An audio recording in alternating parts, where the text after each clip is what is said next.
আসসালামু আলাইকুম ভিউয়ার্স, আজকে আপনাদের সামনে উপস্থাপন করেছি ফুল পিঠার রেসিপি। প্রথমে ময়দা, তারপরে চাউলের আটা, তারপর বিস্কুট ভিজিয়ে রাখবেন।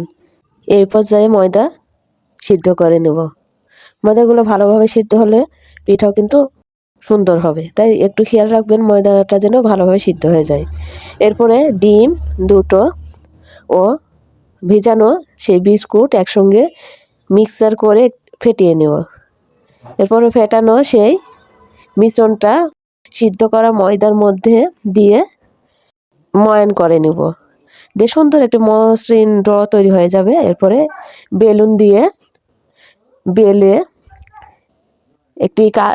একটি স্টিলের গ্লাস বা কুকি কাটার দিয়ে কেটে নেবেন গোল করে। তারপরে এই যে ভিডিওতে দেখানোর মতো ভাঁজ করে নিয়ে ভাঁজ করবেন, এইভাবে সুন্দর করে মুড়িয়ে দেবেন।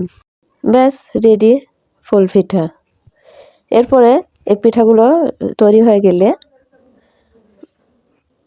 এর পর্যায়ে পিঠাগুলো তৈরি হবে, অন্যদিকে এলাচ, দারুচিনি, আদা ও নারকেল কোড়ানো দিয়ে এর মধ্যে চিনি দিব।